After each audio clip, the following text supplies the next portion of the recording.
Wow. Thank you very much. If anybody needs to sign up to speak, I moved the sign-up sheet over on the podium.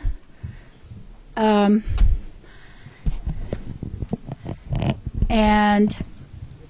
we'll get started in just a minute. So we're passing out some papers.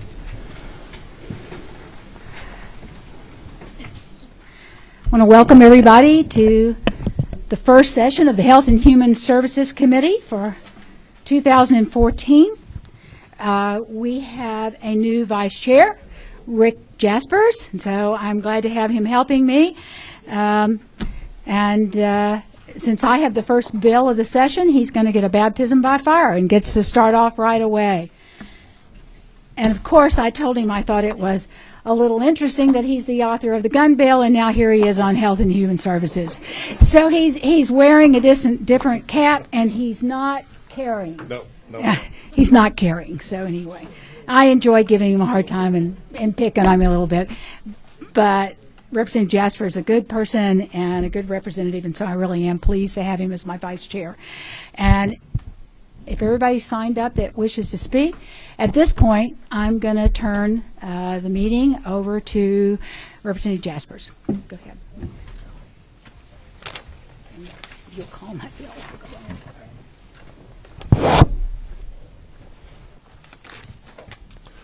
Thank you for that nice introduction, Madam Chair. I do have a health background. I always like to tell little people, my dad was a pharmacist, and I grew up in a small-town pharmacy, listening to all the different issues that come about in life in general, and worked in a small town up in Jasper, Georgia.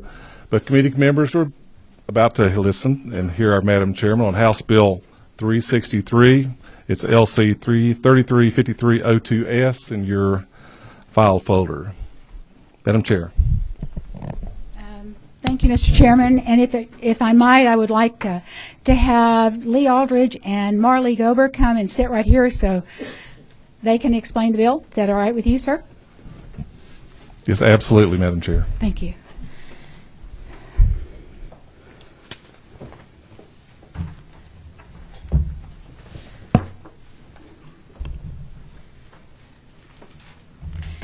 Okay, to the committee, I'd like to give you a little background on how I became involved in this bill, since I have never been a mother, and so I have never therefore been called on to breastfeed.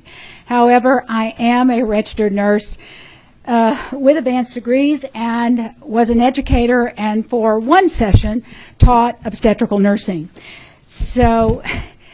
And that was in the days when nurses had a lot more clinical experiences. And I will get back to that than what they have now. I think it's unfortunate in our society that many of the parenting and mothering skills that we used to learn from our parents and our mothers have disappeared.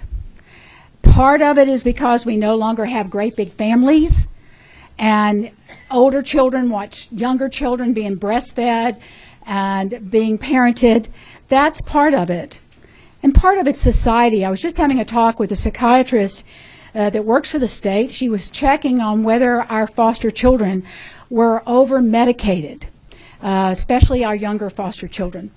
And one of the things that we've both decided, and it's a discussion about how many children are diagnosed as being hyperactive and given medication in our schools, and she agreed with me to a great deal, is that parents no longer realize what's normal activity. And a lot of these children are boys, and because we can't just quickly go outside and play, parents are fearful for their children, that boys especially are not getting the outside chance to get rid of all that energy, which would normally be called normal growing up energy.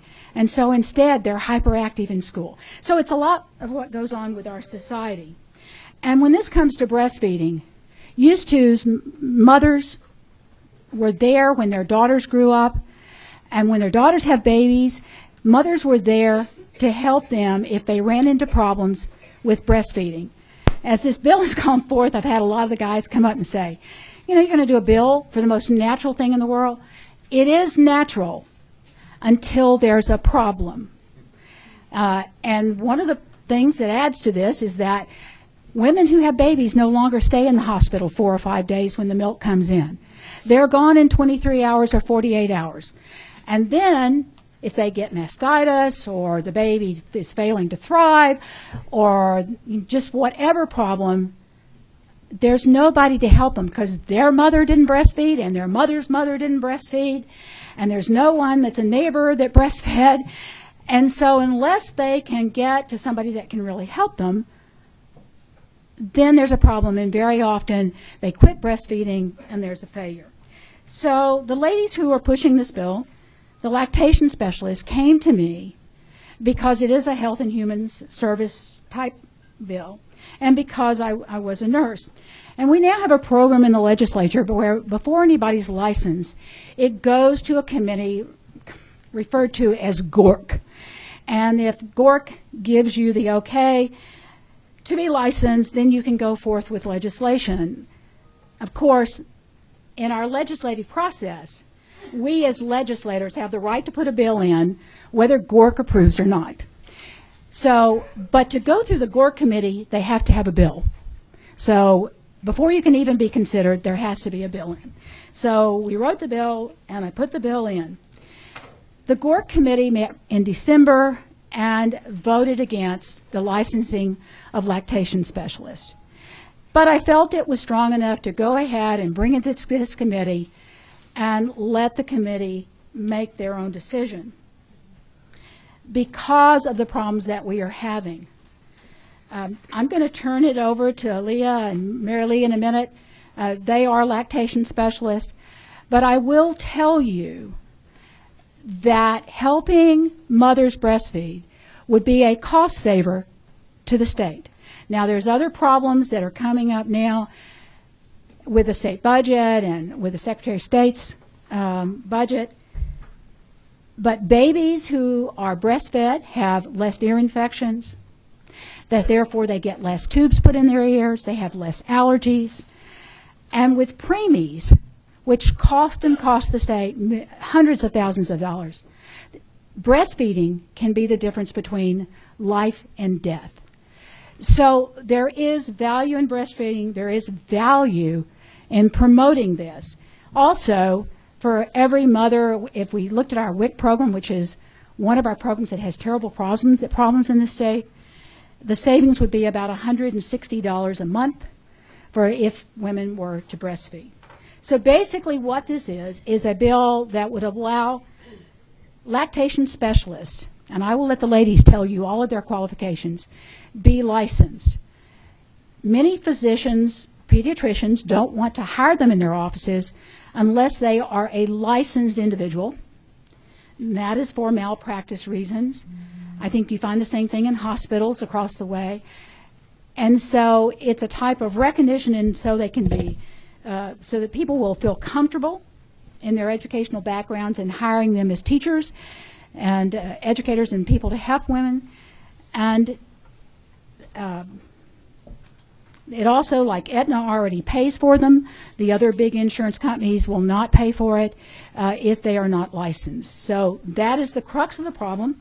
And with that, and like I say, basically the bill would allow them to be licensed, and it goes through all of setting up the licensing board and so forth, and how they would be regulated. But with that, I'm going to turn it over to Lee Aldridge and Mary Lee Gober and let them explain to you their educational background, what this is all about, why they think it's important, and how they will think that will help our state. Please. Thank you very much, Madam Chairwoman.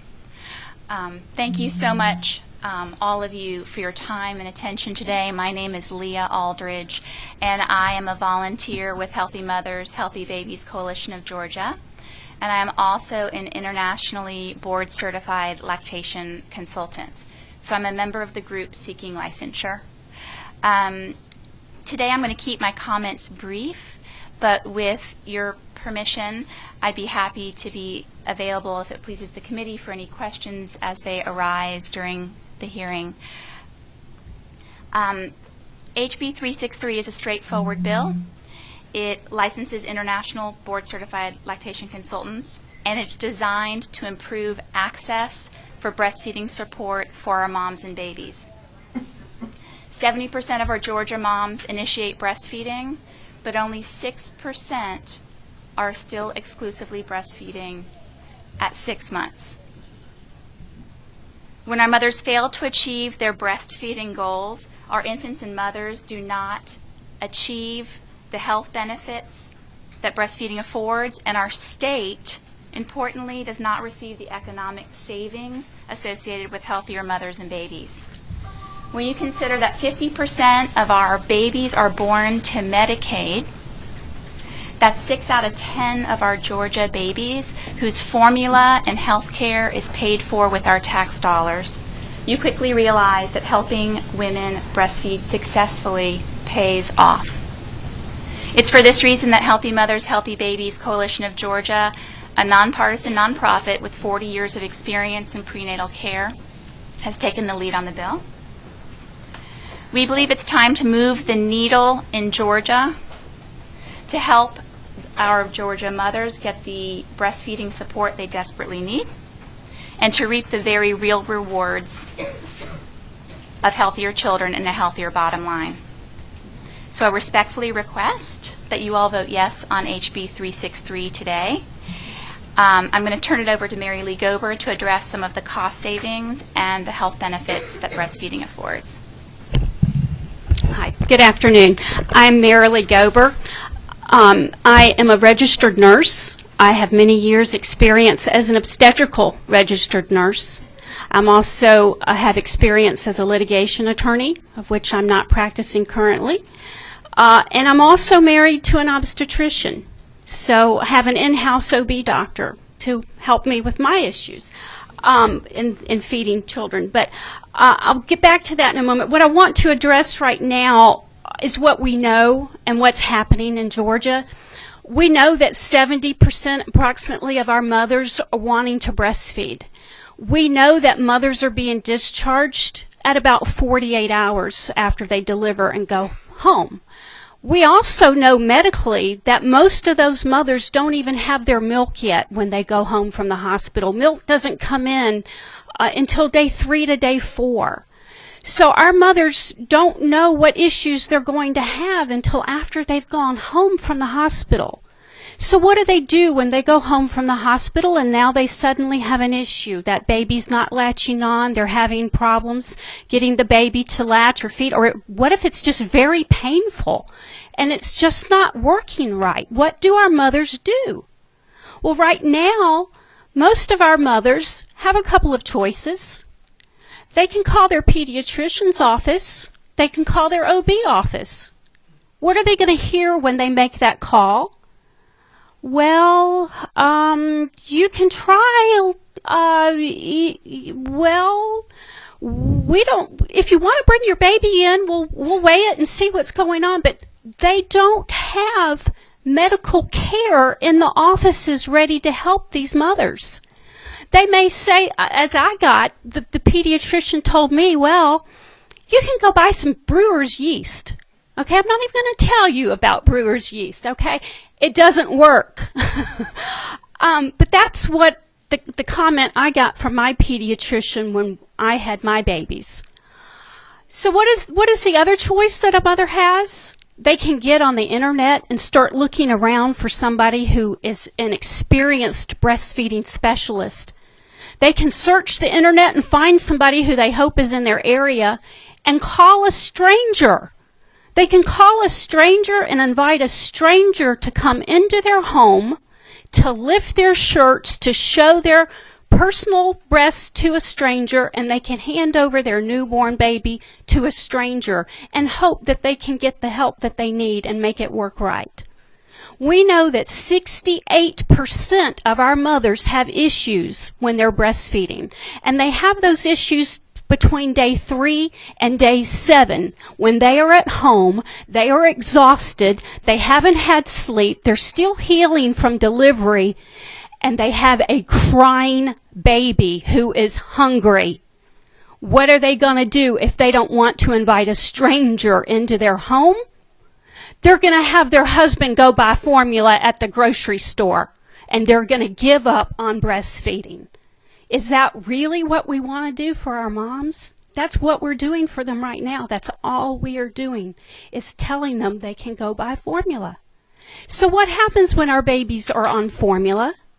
Well, when I was a nurse and came through nursing school, we were told it's good for those babies to have breast milk. Yeah, we should encourage our mothers to breastfeed because breast milk has immunities and they'll stay healthier and they'll get those passive immunities and it'll be good for the baby. So encourage your mothers when you're in the OB area. Encourage those new mothers to breastfeed. That's all we learned in school. I was amazed when Healthy Mothers, Healthy Babies took this on as a legislative project to learn what we now know. In 2012, the American Academy of Pediatrics published this data. I hope you all got it at your table. I asked for it to be distributed. We now know that it's not only just good for a baby to have breast milk, we know that sudden infant death will decrease by 36% if these babies have breast milk. We know that the risk for ear infections will decrease by 50%. We know that babies will have a decrease in respiratory infections by 72%. Asthma, 40%. Dermatitis, 42%. GI issues, 64%. Gluten intolerance. Everybody hears about gluten these days. Everybody wants a gluten-free meal. If our babies were breastfed, they would have lifelong protection against gluten intolerance by 52%. Diabetes, we have a risk reduction of 30 to 40%. And obesity, the obesity that is plaguing our state right now, if a baby is breastfed for 6 months, not even the full year that the AAP recommends, just 6 months, we get a 24% risk reduction. These are the health benefits for the babies, but we now know there are also health benefits for the mother too. We have a decreased risk in breast cancer, ovarian cancer, cardiovascular disease. These are all things we didn't know until recently. We now have this data and we're ignoring it. We cannot keep ignoring it as a state. We've got to help these mothers. We've got to help these babies. We know our moms want to breastfeed. Almost 70% are leaving the hospital wanting to breastfeed. We know 68% of those mothers are having trouble between day 3 and day 7. We need to give them help so that they can successfully breastfeed these babies and we can have the health care data and the health care improvement that these babies need. Now, that's just the health care improvements. What about the cost savings? That's another sheet of paper I hope you all got. We've got cost savings with breastfeeding.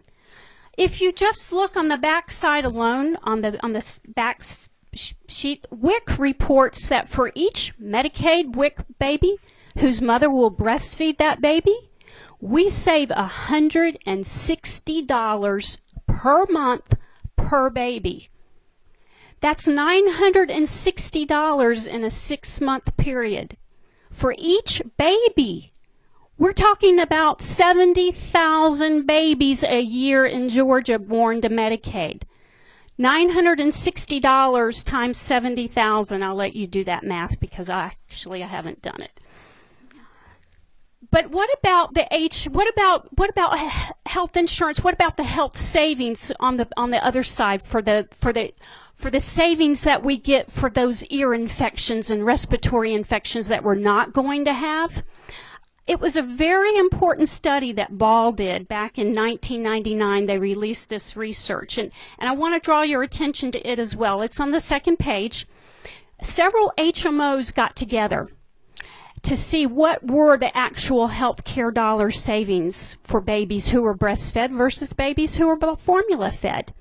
And what they did, they took 1,000 babies who were breastfed from the start, and they had to be healthy babies, not any babies that had any problems at birth, but they took 1,000 term healthy babies, and they accumulated the charts of mothers who had breastfed babies for just 3 months. Well, we know the AAP recommends 6 months exclusively and then up to a year.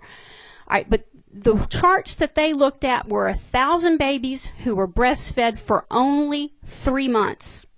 Then they looked at the charts of 1,000 babies who were formula fed from day one for the first year as well.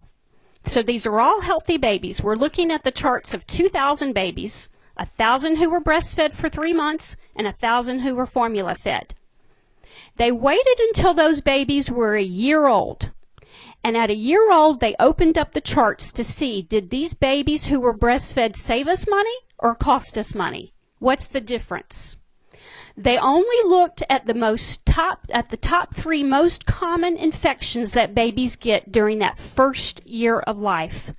Respiratory infections, ear infections, and stomach problems, GI issues.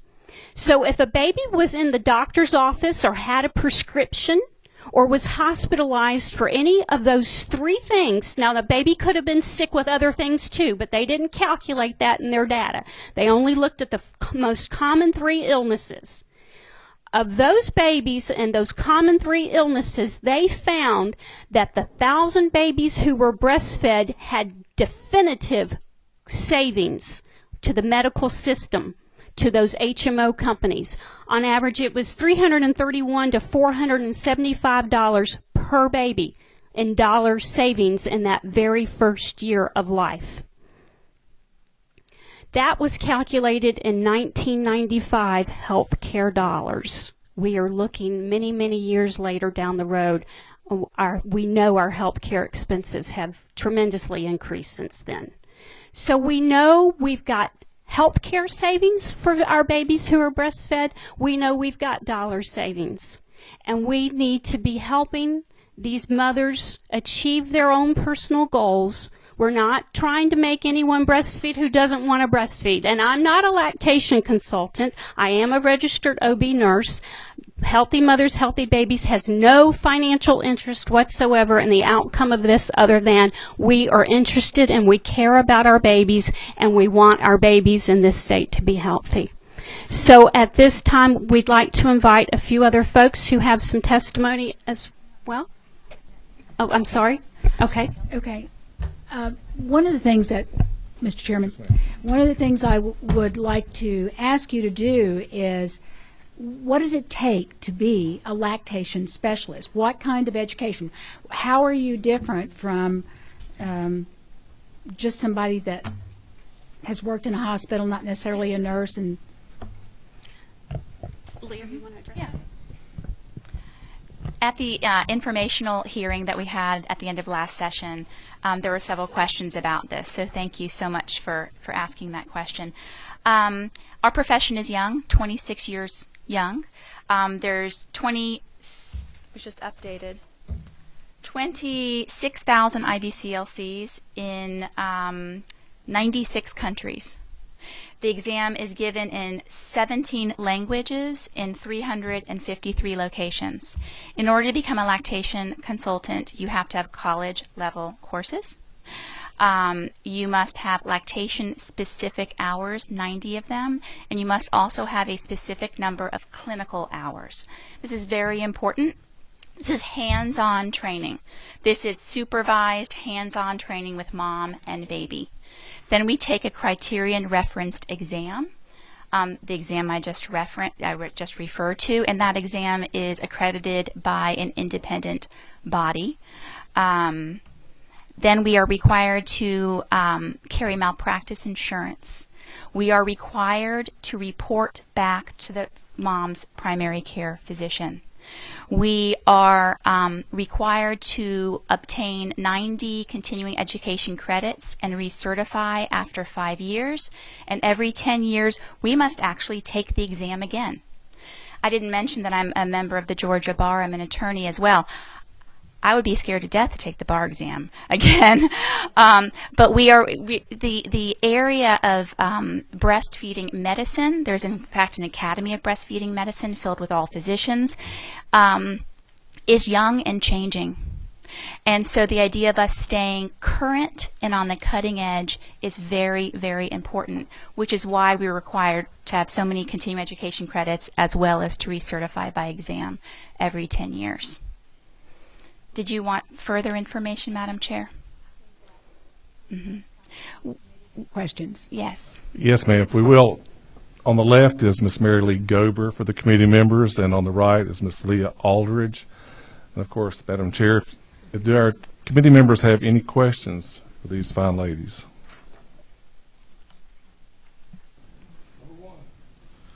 Thank you. Number Are there there's two groups here of lactation consultants. You've got what y'all represent and another group also. Is that true? There's many different groups Okay. of lactation and breastfeeding support personnel. Okay. We are the IBCLC's internationally board certified lactation consultants. There are CLCs, CLEs, Volunteer La Leche League leaders, doulas. Are the certification requirements for, say, a CLC versus what you are, is there a huge difference, or will this bill include them also, or is this another area that we need to look at? There's a very big difference between the education and testing requirements. Would you like me to review those for you? If it's long, you don't, whatever. In some, the CLC, Certified Lactation Counselor, takes a 35-hour course. There are no educational requirements or academic courses required. There is also, importantly, no clinical component. There's no practice between a mom and a baby. And then the exam is offered by the same organization that you pay to take the class, offers you a test after you've taken the 35 hours and offers you a certificate. A certified lactation counselor has important competencies, does a lot of support and counseling, and it is an entirely different occupation and profession than we are. And so when we think about a good basis of comparison would be nurses. We know that there are many different types of nurses in Georgia, and they have skills and competencies that may overlap in some ways, and yet, you know, a nurse practitioner is not the same in terms of education, training, and competencies as, for example, perhaps a licensed practical nurse. And so in Georgia, we've made the decision to have independent boards to license those independent nursing professions. Thank you. Thank you.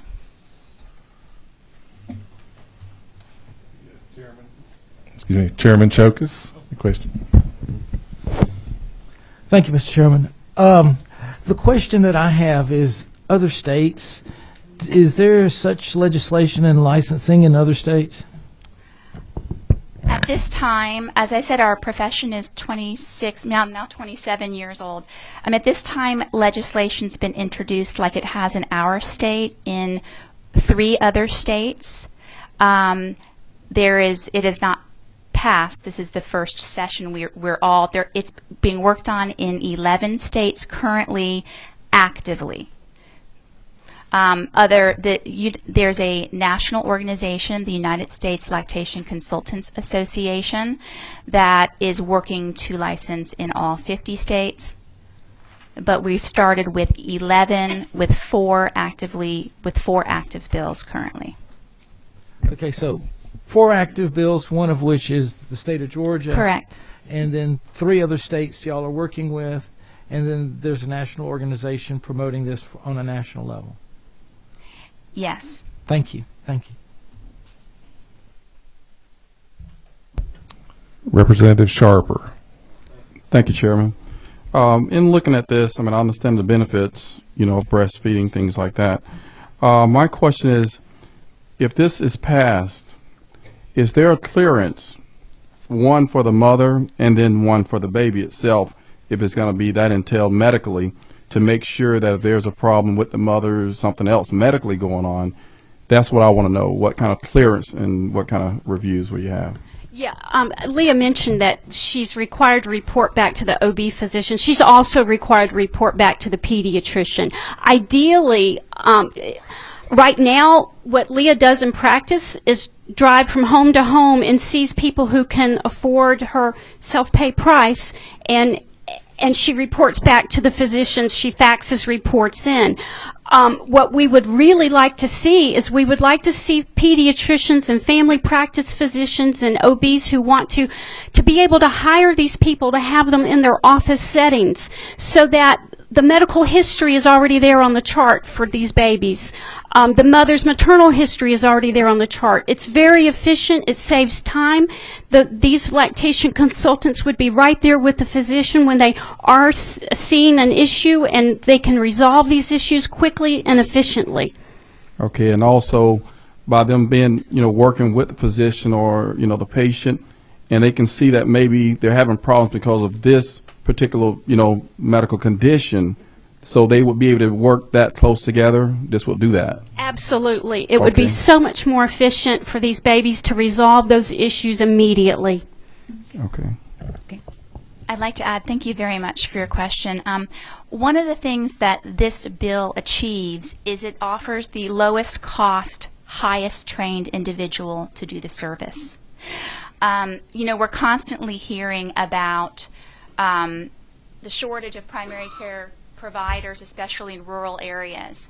And the Rural Health Association, who's a supporter of the bill, you have their letter in front of you, I think perhaps said it best, and it relates to your question.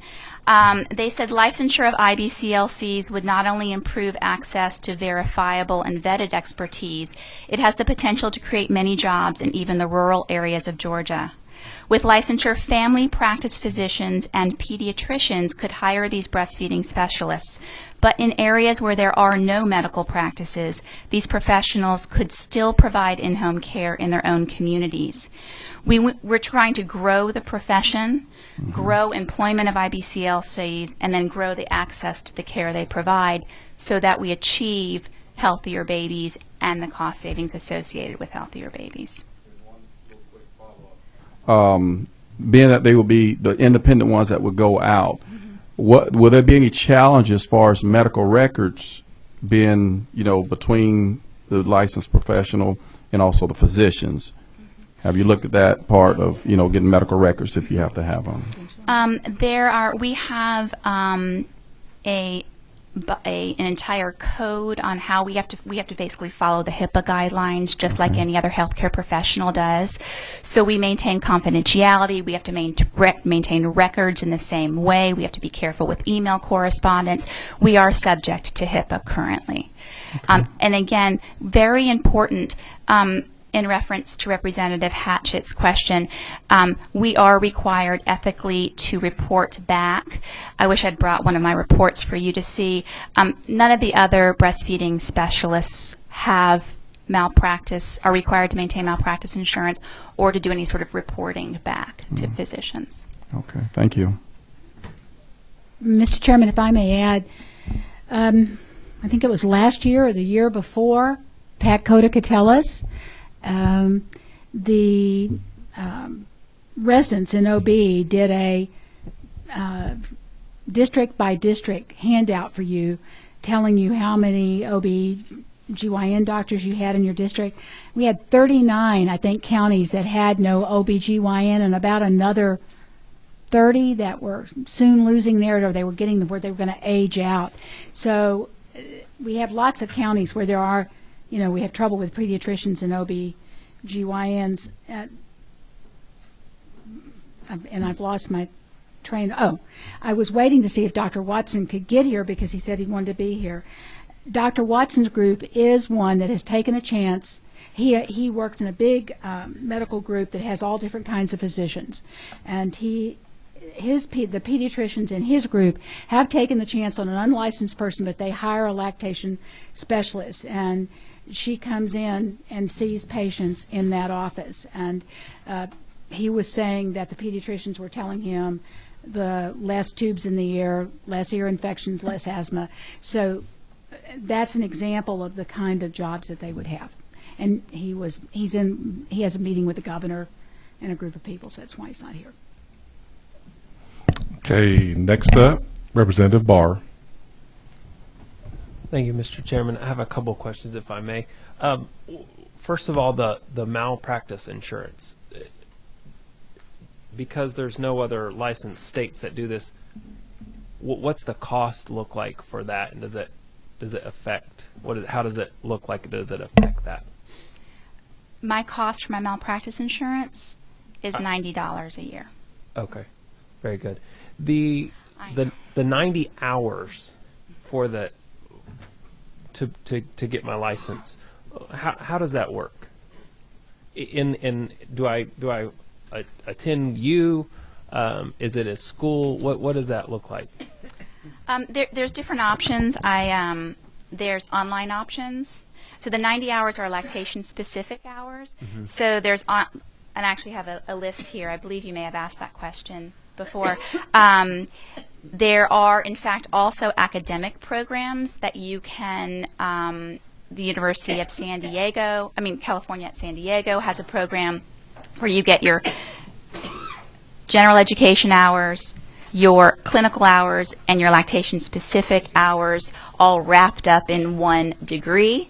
But if you are simply a Georgian interested in becoming a lactation consultant, you can take your hours online or at certain technical schools in terms of the general healthcare coursework. And I have a list of those online schools and organizations that have been approved. There's a national committee that must approve these folks in order to provide the hours for our credential. And I'm happy to provide that to you, or I could read some of them to you. Normally we say grandfather clause, but perhaps grandmother clause in this case. What does that look like? Are we grandfathering folks in who do this, or will I need to take my 90 hours? How do I come to my license if I've been doing it for years? You would have to come to it the way I came to it and anyone else came to it. So right now there is no grandmother clause in the bill. You would still have to, in order to sit for the exam, it's an international exam, mm-hmm. and that independent body has set up criteria which deem you competent to sit for the exam. And that criteria includes academic coursework, 90 hours of specific lactation coursework, and clinical hours. So you can't sit for the exam until you have in fact gone through this training, and then you have to pass the exam in order to obtain an IBCLC credential, and then that credential is used by the state of Georgia for licensure. Okay. I apologize. I still don't perhaps follow it exactly. If I've done it for years and we decide to license, the credentials, then I need to start the process? If you've done it for years, if you're like an RN, yes, ma'am. There are certain, I as an RN I already have the coursework because I've got a BS degree, mm-hmm. so I would not need to take those 8 college level classes, but I would be required to take the 90 hours of lactation specific coursework and work under Leah or another IBCLC for my clinical hours to make sure I really know how to help a mom and baby in that setting. So I'd have to get my clinical hours, and I would have to do my 90 hours of classroom, and then I would be able to sit for the exam. Sure. Representative Barr, I think what you're asking is if a hospital had been using a maternity nurse, would she be able to continue and do it? Yes. Yes. Right. My specific question, I guess, would be with, say the doula that we use. She's been doing this for 30 years. Right. And we do pay her.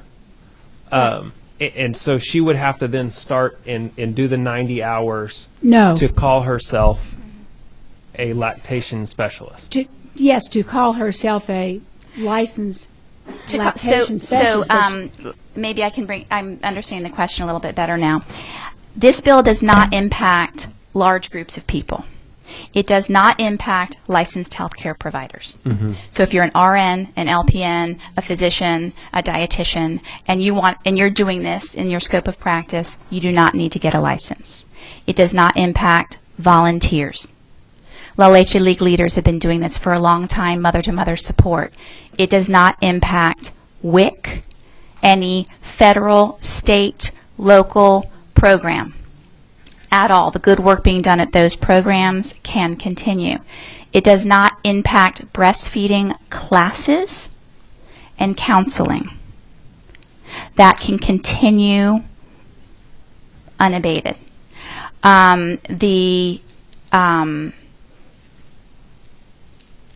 Does that assist you?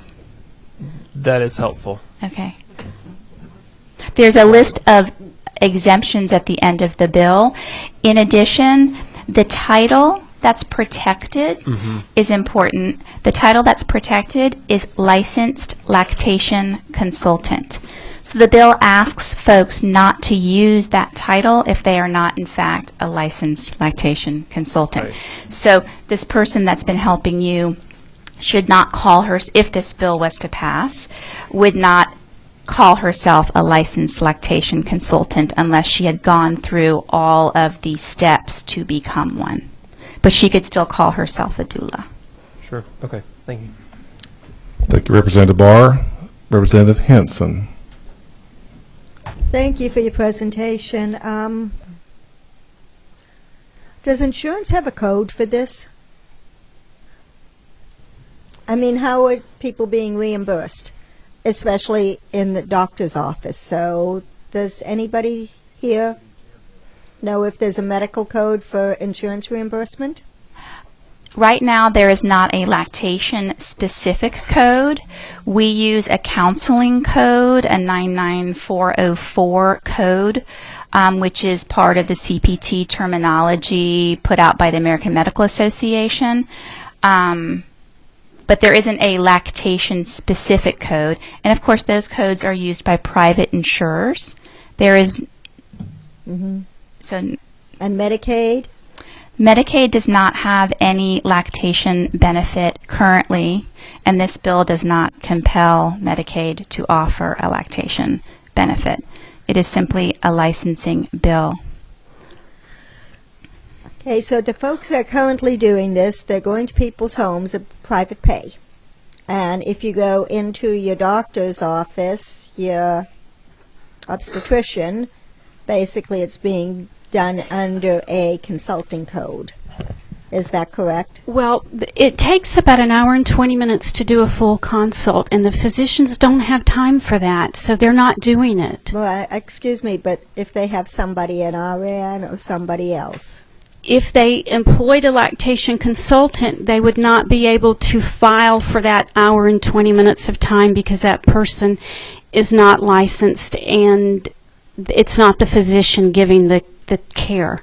Okay, then how... I understand private pay. So everything's Okay. still going to be private pay even after you're licensed. With licensure, insurance companies will reimburse and will pay for the service. But what service if there's not a code? Like for instance, right now Aetna has decided to kind of go out on a limb and let these people be providers, and so Aetna is paying for their care, for IBCLCs to give care to mothers and babies. Okay.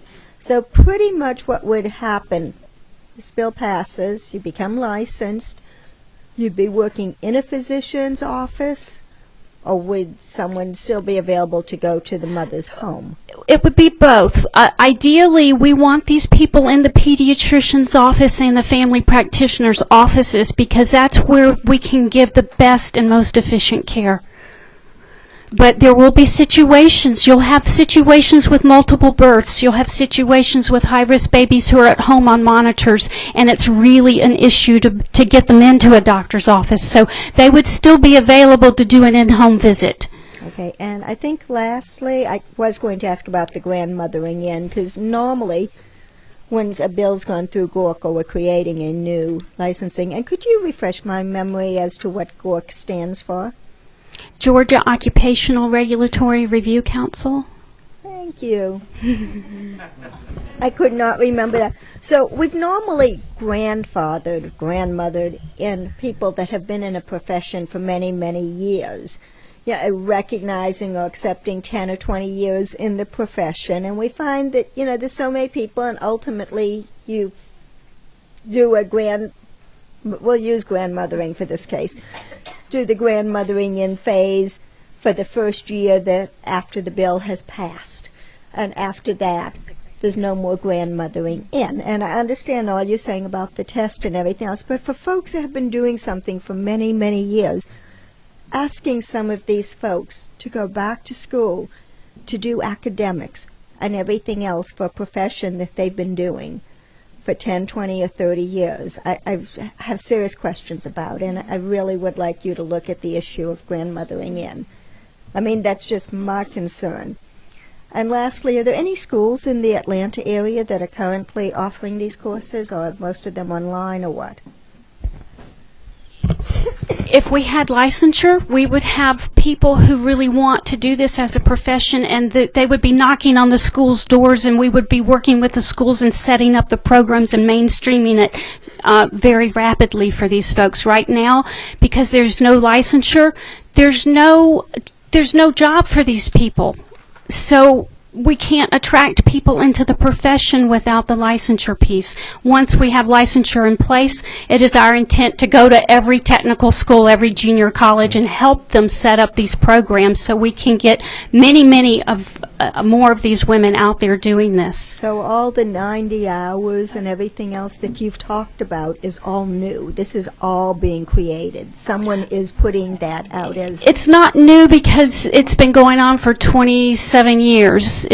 But it's a little harder to get than if we had our junior colleges already lined up and ready to do it. Okay. Thank you. And let's, committee, if we can make our questions very specific and singularly, we have a number of people that want to speak on this bill. Next, Representative Kidd. To be brief. Number one, there's nothing wrong with Georgia being the first state to do something for a change.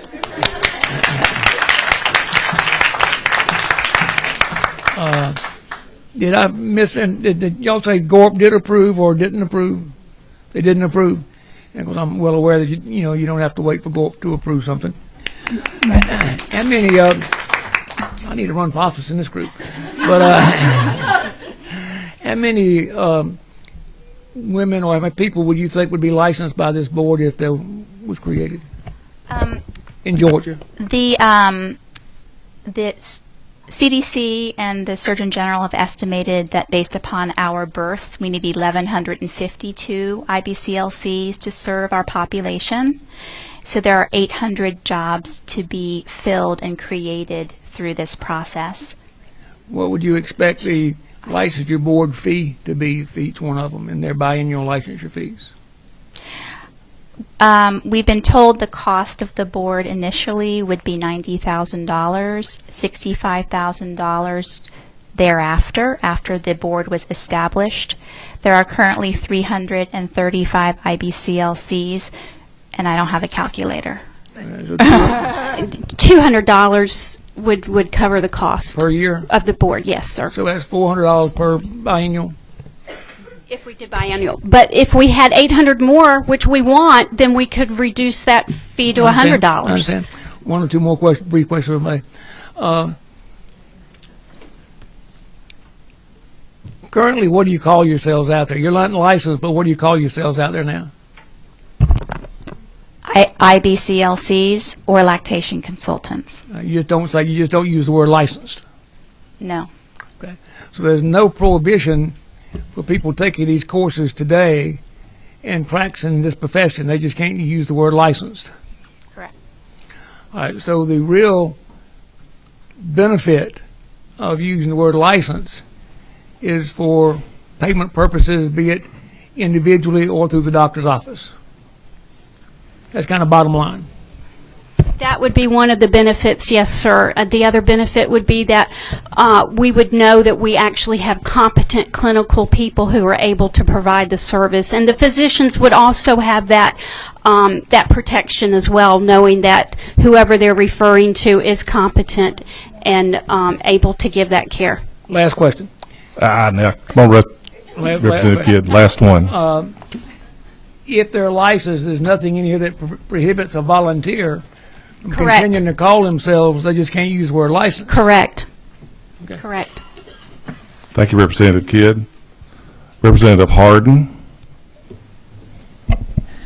I will be very brief and may have to do some follow-up. The statistics that you give on the reduction of diseases, et cetera, is very compelling. What I wondered, are these controlled studies, and if so, could I get the information from you? Because I'm particularly interested in what the drugs that a mother is taking due to a child breastfeeding or even during the pregnancy phase. So if I could get that information, that'd be. This is data that was published by the American Academy of Pediatrics in 2012. Okay, thank you. I know you'll be glad to get that for him. Representative Morgan. Thank you, Mr. Chairman. Good afternoon. Thank you for being here. I have just two quick questions. One is, currently, does Medicaid cover the materials that you would need to breastfeed? So pumping and some of the other, and I don't want to go into details and start talking about the anatomy, but things that you would need if you are away from your baby and need to pump. If you're away from your baby and need to pump, there's a new regulation, a new rule that was issued in October that allows these mothers to have a handheld electric model, but it's a home model, a home use model. But yes, Medicaid is covering that. Okay. And then my second question, since my first one was really quick. Really quick, please. Thank you, Mr. Chairman. Make the connection for me. I hear all of this. I'm a mother. I get that. How do you see this increasing breastfeeding? You described this story for us, the fourth or fifth day. I have been there. It was not working very well. But then you said, are they going to call a stranger to be in their home? But this would essentially allow for strangers to be in their home. It would also allow for the mother to call the pediatrician's office and say, I'm having trouble, and the pediatrician can say, come right on in. We have Leah Aldridge who works here. She'll be happy to help you with that problem. Okay. And, yeah. Thank you, ma'am. Next, Representative Kaiser. Question's been answered. Hey, all right. Chairman Reinders. Thank you, and thank you, ladies, so much for being here. Just a couple quick ones, just to cross my T's and dot my I's a little bit. How many births in Georgia? About 133,000. 133,000, and you did say that was about an hour and 20 minutes for each consulting? A consult can be performed within an hour. Okay, so it was an hour, not an hour and 20 minutes? Mm-hmm. Yes. What would be the billable time? Let me rephrase then. It's not time-based billing. Time-based billing is used for physician visits, and that's only for physician time, so it's face-to-face time for the physician. So the billing that's currently being used it's not time-based. It's based upon complexity of what's being done, and the people are using a consulting code, which is 99404, 99403. So it's not time-based billing. Although the complexity of the case usually requires about an hour of time. You have to examine the woman, the woman's breasts, the baby's oral anatomy. You have to weigh the baby before the baby feeds. You watch the feeding. You make recommendations. Then you weigh the baby afterwards, and then you create a plan of care. Then I write a report. I communicate that, fax it to the pediatrician and the OBGYN if necessary, and then I make additional referrals. I'm doing assessment, not diagnosis. I refer on to medical doctors to diagnose. I hope the long answer is still you wrote All this right, question, but that's good. But is all that you just explained billable? It's a single code. Okay, I'm Yes. trying to get how much this costs the state, or an insurance company or whatever. I'm just trying to do the math. Real quick, if you would, for me on page 9, line 263, the practice of lactation care and services by students, interns, or persons preparing for the practice. How long do you believe it should take to prepare for the practice? Anywhere from 1 to 3 years. All right, so you think it would be a good idea for someone not to abuse it, to be under your guidance, 5 years later say, well, I'm still preparing to practice. So perhaps that should be in some kind of, in the bill. You follow my logic? There's already a set timetable by the International Board Certifying Examiners. But it's not in the bill. I would hate for someone to be under an umbrella that says that they're preparing under the guise of something else, and we never know if they're just licensed or not licensed using that term, right? Okay. 5 years later, you want them to be licensed. Thank you. And on, if I may, on page, line 156, and this may be best if anybody's going to speak for the Secretary of State, that's on the biennial renewal, and I've got one more after this. Who came up with biennial was the right time to renew the license? That's typically what I do for a registered nursing license and for my law license, and so and for the physicians, it's so every 2 years is what the Secretary of State and other DPH medical boards usually require. Okay. You know there was a professional licensing study committee this past summer that was looking at that? Yes. I have your report right here, Chairman. Thank you. Thank you so much. And Thank you, Mr. Chairman. And then one other thing, what is ROSE? ROSE is an organization reaching our sisters everywhere. And what is that, and what do they do? And they are breastfeeding support specialists and that assist, that are specifically aimed, I don't want to speak for them, but at reaching African American women in our community and I think nationally, and trying to overcome the racial disparities involved with breastfeeding. Thank you. Thank you, Mr. Chairman. And lastly, Representative Sharper. Thank you again. Brief. But what I'm seeing here is actually, by them going into a license situation, I think we will have more credibility and possibly more protection for the babies and moms, knowing that what they have to go through in order to do that. And now another thing I do see is if this bill passes and they get the license, in the future you're going to see more of the hospital and physicians referring licensed people. So really the mom and pop or whatever operations of breastfeeding, that may just fizzle down, to be honest, because nobody's really going to refer them as much. But I just want to make that comment. But I think it's protecting our babies and mothers in Georgia. Thank you.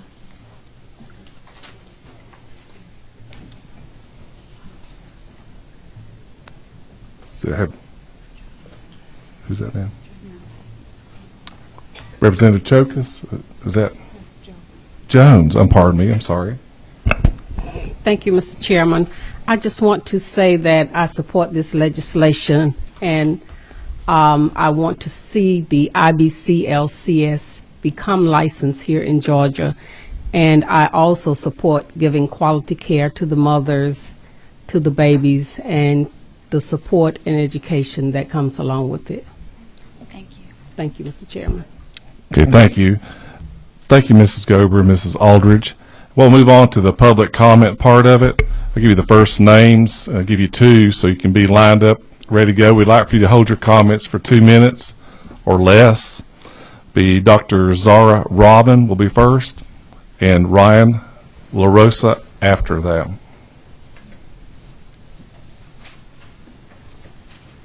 Thank you, Mr. and Madam Chairpersons, members of the Assembly. Thanks for letting me share my story.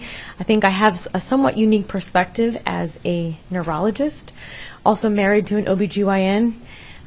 This was my first baby. She's now almost 6 months old. And I knew a couple of things with great certainty when I was pregnant, as we always do. We have great certainty about things that have not happened. But I knew that I was going to breastfeed my child because I knew all about the wonderful benefits of breastfeeding that we had heard, and I had learned about some of those benefits in medical school in about a half-hour time slot that was devoted to breastfeeding in my entire medical education. And I could tell you all about the nutritive contents of breast milk, but that's probably about it. I also knew that there was absolutely no reason for me to take any sort of class about breastfeeding. Why would I take a class to learn something that is absolutely natural, that every mother and every baby has done since the dawn of time? I knew that for certain as well. I also knew that I did not need a lactation consultant or an international board-certified lactation consultant, because why would I need such a thing? I mean, it didn't even seem to make sense to me that I would need help with something as simple as breathing. Of course, once I gave birth to my daughter, which was an affair in and of itself, 60 hours of labor and a prolonged hospital stay because we had a little bit of an issue with a blood type mismatch, but my baby was otherwise very healthy. She was not that interested, however, in breastfeeding, much to my surprise, but I also thought, well, she's been through a lot in the last 60 hours, so maybe she's just tired. Over the next day or so, I tried to get her to quote-unquote latch on, and she seemed a bit more interested. In fact, she would stay there for hours and hours and hours, day and night, never really seeming to stop breastfeeding. So I thought, this is going really, really well. Now, the nurses, however, when they would come by and see us, they would sort of look at me and frown and say, "She has a bad latch." And I thought, well, this is what it must feel like when you're in school and your child gets a bad report card or something, and you don't really know why, or, I thought, well, it's not her fault, she's just a baby.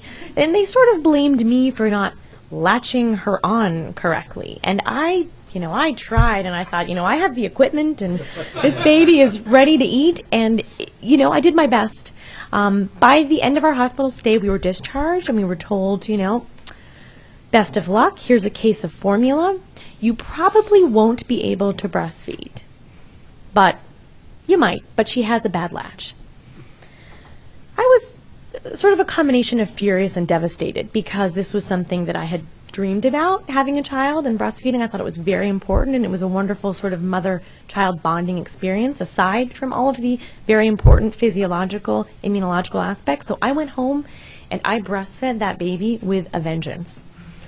And I, day and night, like I said, she just stayed on. And so I thought, we must be doing well.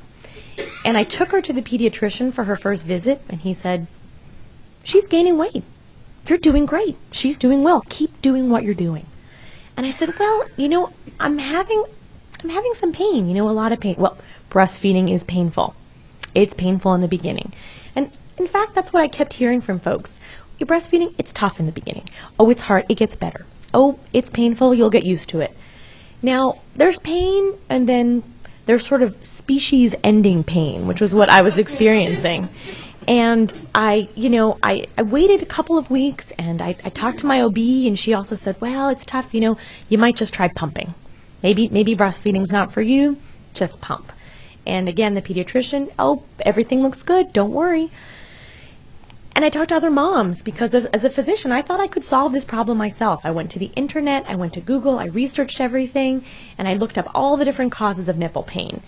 And none of them really seemed to apply to me. I mean, I went through all the differential diagnosis, and I thought, this should be working. Why is it not working? And it was very frustrating. In fact, when in the middle of the night, you cannot feed your child's screaming and crying, and your husband, who's an OB, is telling you, just switch to formula. So I was given the contact information of an international board-certified lactation consultant. She came to my house. I let a stranger into my house because I was desperate.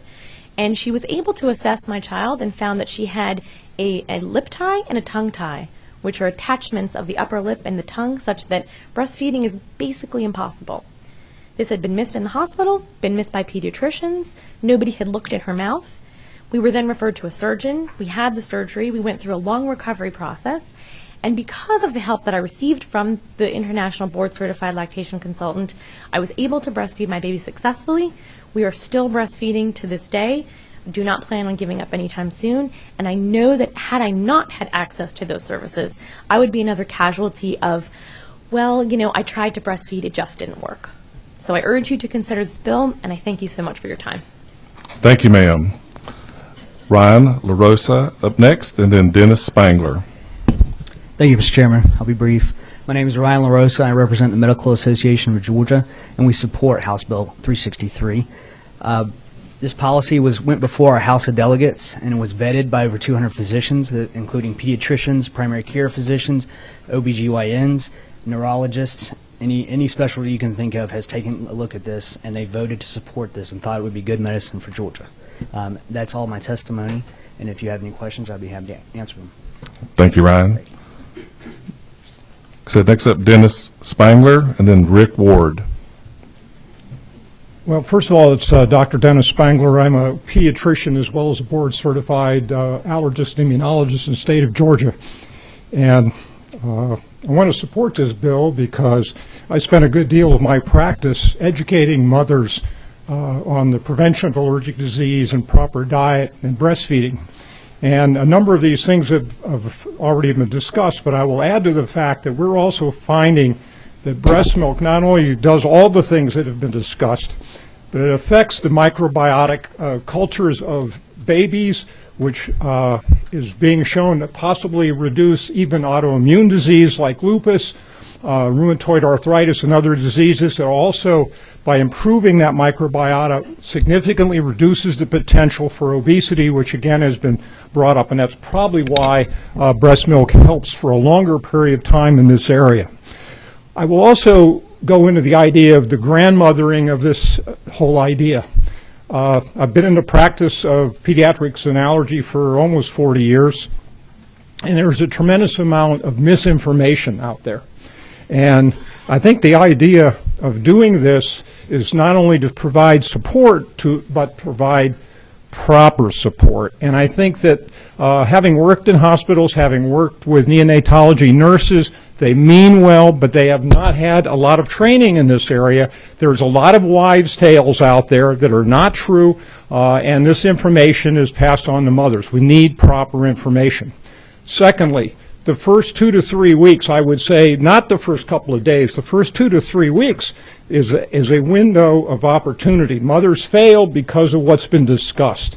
Proper latch and so forth. You need to visualize this, and a properly educated lactation consultant has the time. Pediatricians are some of the poorest paid physicians in the state. They deal with WIC and Medicaid, which pays the least. They cannot afford to pay additional monies to have a staff that they cannot reimburse for. It would be greatly helpful to them to have someone like this available to them, but also to be able to bill accordingly so they could get some reimbursement in that area. And like many things in life, if it's paid for, there will be people that do it. One of the hardest things for the lactation consultant is they're expected to basically do this for free.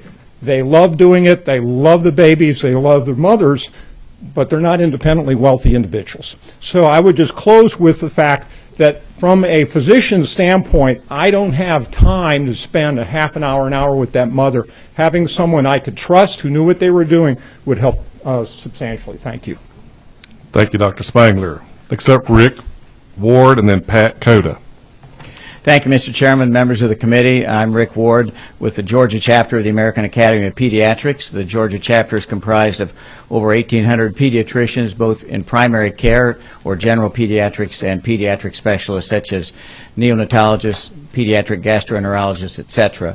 It would come as no surprise, I guess, to this group is that we strongly support the bill for all the reasons that have been previously mentioned.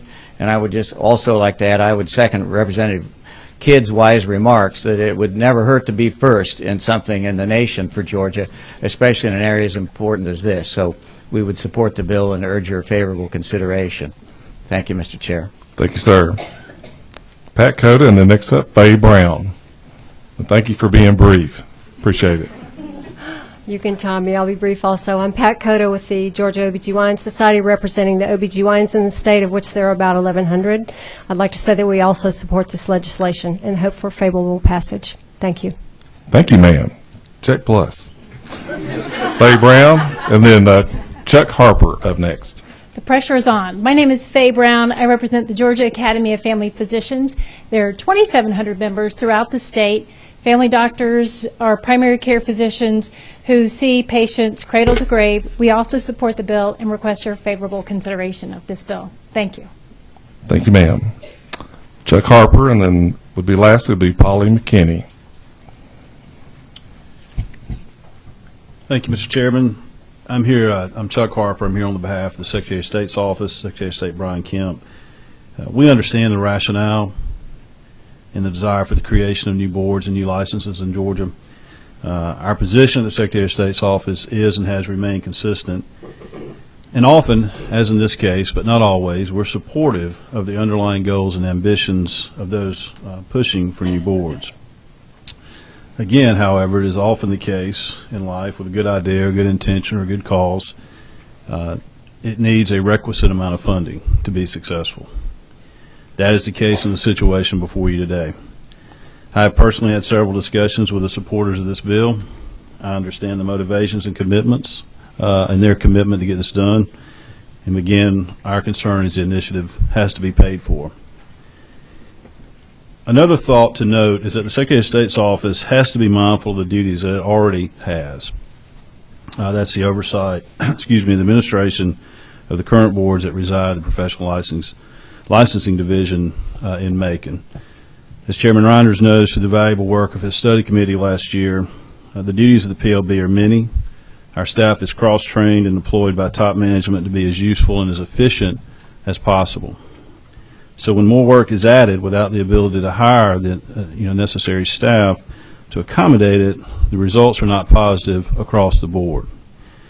I'll give you a quick idea of the range of activities, and I'll be brief. We have a full list, but just so you know, for those of you who don't know, some of you know extensively, and this is what was presented to Chairman Reinders and again in the Gore Committee. It's just some things to consider. Over 300 board meetings were staffed in 2013. 56,000 and change in new applications or applications for new licenses, and about 42,000 of those were issued. There are approximately 450,000 licensees in the state, and they renew, to Chairman Reinders' point, by statute every 2 years. The SVD and affidavit requirements that we're working through with the help of the legislature last year to end that manual process, we've got about 15 or 20,000 more of those to go. I would really like to point your attention to the call center activity. The agency received 908,474 calls last year, and we're able to answer a little over 403,000. 44% were abandoned. That is, one of the key areas that we've been working to reduce, but it is important to note that new boards create more calls. So, but due to the process of the study committee and in the directions of Secretary Kemp, good work has been done. For instance, the help of your committee last year, we were able to combine the LPN and RN boards. This is a definite help to the overall functioning of the PLB, but additional duties, again, without the funding, will undermine that process. Several boards have important work that are still in need and in need of additional resources, one of which is the nursing board. While strides have been made, more work has to be done there. When boards are added without the necessary funding, it not only makes the job of taking care of the new group difficult, but it also impedes the effectiveness of the effort towards the other existing boards. In closing, we understand language is in the bill that is contingent upon funding. However, we had this issue come up last year in this committee, one of which Chairman Reinders of the study committee is very familiar. The bill passed, but no funding was attached, and in these contingent liabilities proved nothing if not cumbersome. So we draw your attention to that. I appreciate your time, and I'll answer any questions that I can. Well, Mr. Harper, since you mentioned Chairman Reinders, I believe he has a question for you. Yes, sir. Thank you, and thank you to the Secretary of State's office. As we know, during these tough economic times, a lot of tough decisions had to be made, and that affects the licensing as well. I want to talk briefly, because it came up over and over again in the study committee, about practicing without a license. Yes, sir. In that process, because if we don't use the word license in this, we haven't defined what happens. For the benefit of the committee, and I'm going to ask you to be very brief because I have a follow-up, for the purpose of the committee, please explain the process and how difficult that is to actually charge someone for practicing without a license. Unlicensed practice is the number one complaint in the agency. The difficulty arises, and there's not it's a resource-driven problem. The fact that it's just so difficult. Georgia's a big state. There's 41 boards under the purview of the, as it currently sits, under the purview of the Secretary of State's office, and just having enough investigators and inspectors to get everywhere at the same time, or in a given set of time, is difficult. But furthermore, the convoluted process that occurs after someone is found to be practicing without a license, that involves the AG's office and the back and forth, and it takes an enormous amount of time to get some of that to a point where it can be prosecuted. And even then, to your point, I think there's no real teeth in the enforcement action at this point. So we have unlicensed practice examples as flagrant as being caught with your name and your profession, let's call it plumbing, on the side of your van, admitting to doing state work at a South Georgia college, but still we still couldn't force this person to stop simply because we had no teeth in the provisions. Is that? Yes, sir. And I bring this to the committee's attention because of the problems we've had, Madam Chair, on some of the backlog and nursing cases, and how do we do this if someone is practicing? You're making the case of primary health care providers are not having this throughout the state, and if we don't have a mechanism to get there and stop that, then to a certain extent, all we're doing is compounding the problem we already have.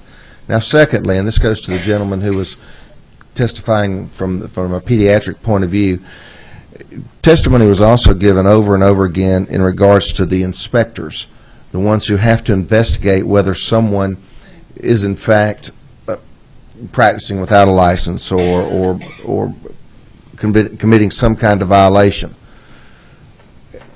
And what we heard consistently from members of this committee is if you've got someone who's not a licensed practical consultant that has to be paid by the Secretary of State's office as an inspector, then the argument could be made like the pediatrician said, that we actually have someone that is overseeing that doesn't have the training that the person they're supposed to be overseeing.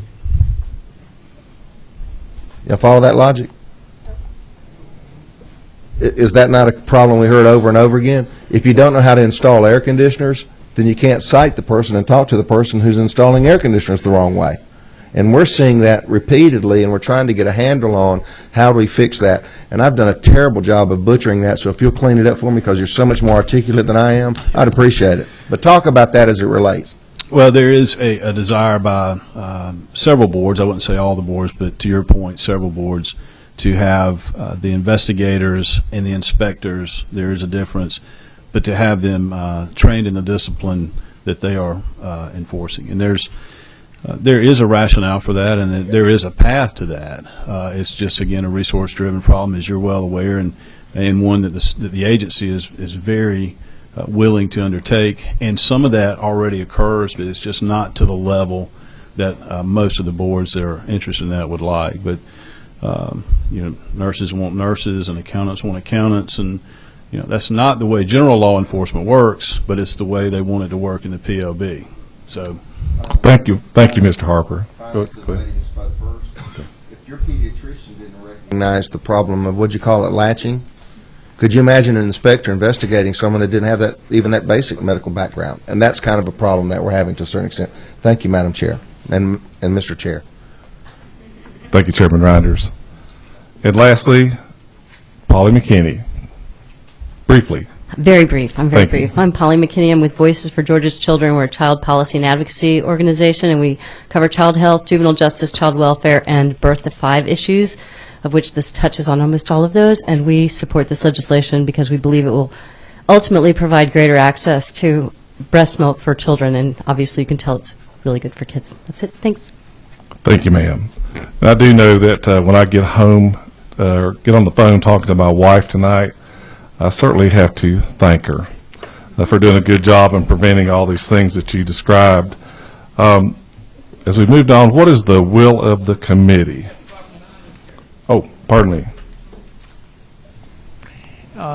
Whenever the time Yes. is proper, Mr. Chairman, I'd like to make a motion to pass to make sure this continues to move along. There are a couple of amendments that I'd like to see maybe put on, but in view of time, I think it could be done at another place, but get this to moving in this short session.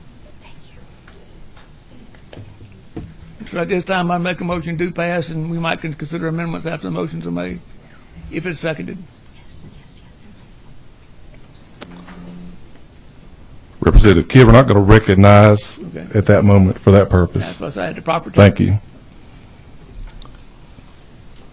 Representative Reinders. Thank you, Mr. Chairman. At the proper time, I'd like to be recognized for a motion, and the motion would be to further study the issue, and I ask for the committee's favorable consideration. Do I have a second for that motion? Substitute motion. Yes, second from Thank you. Chairman Chokas. May I ask for discussion? Madam Chairman. If I may add to this,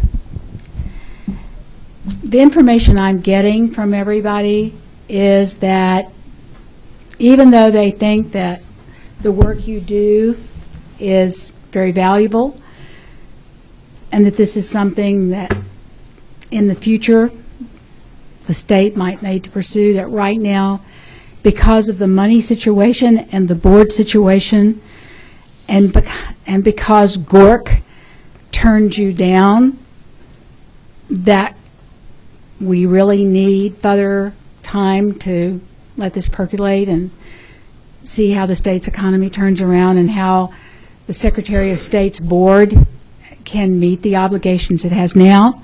I understand that because I'm the one pushing for them to give the nurses more money so that we have mandatory reporting when nurses do bad things or make tragic mistakes, and they don't do it. So if the committee would be understanding, as much as I see the value in your work and would like for us to be the first in something, I would have to go along with Representative Reiner's suggestion that we do further study. And because I understand the need, this is one that hurts to have to admit that. Madam Chair, I sincerely, we've worked together on this committee now for 10 years, and I sincerely appreciate it, and perhaps the audience is reading between the lines a little bit here. There's a variety of issues. Being the first, who said it's not a bad thing? That, it can be right. But we also have a moral obligation to make sure we do it right. There's a lot of questions out there on a variety of different subjects that we've talked about to some extent, and I'd like to thank the author of the bill for understanding. I wouldn't take this by any stretch of the imagination that we don't think that babies that are breastfed aren't better off, but I ask for your diligence so that we can make sure that we've got all our proverbial ducks in a row, and thank you, Madam Chair, for those kind words. Representative Henson, you wave. We have a motion and a second. For those members who are in favor of this motion by Representative Reiners to study this bill further, please vote by saying yes. All right. Those opposed? The ayes clearly have it. I believe the ayes have it. So this meeting is adjourned. Thank you.